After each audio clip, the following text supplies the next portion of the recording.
qui utilisent le courant thermique, les colonnes d'air chaud, pour s'élever sans s'épuiser. Cette ascension répond à plusieurs besoins.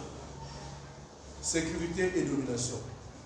En prenant de la hauteur, l'aigle se met hors de la portée de la plupart de ses prédateurs.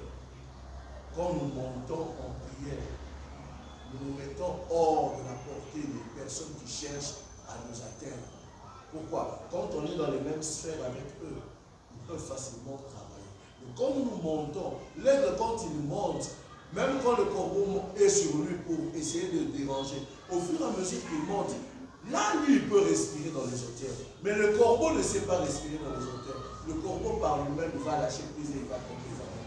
Nous aussi, nous devons monter en prière. Pourquoi? Parce qu'il y a certaines situations que l'ennemi, là où est-ce que l'attitude que nous atteindrons, il ne pourra pas nous atteindre. Pourquoi? Il sera asphyxié.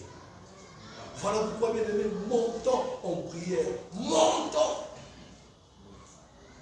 Montons en prière. Voilà pourquoi je dis que la plupart des prédateurs ne pourront pas avoir gain sur lui. Et quand il monte, il gagne sur un point de vue panoramique.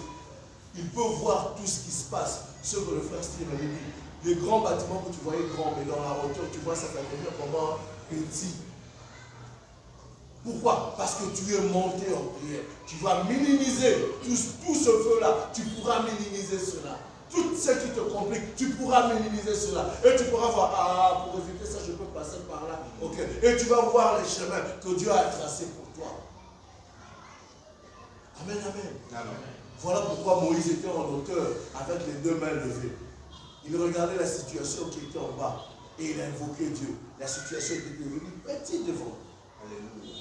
Montons. Montons. Non pas simplement sécuriser et dominer, mais c'est aussi pour les repérages. C'est ce que je viens de dire. La hauteur lui permet de surveiller des zones immenses. Plus il est haut, plus son champ de vision s'élargit, lui permettant de repérer une proie ou un changement dans son environnement à des kilomètres. Amen, amen.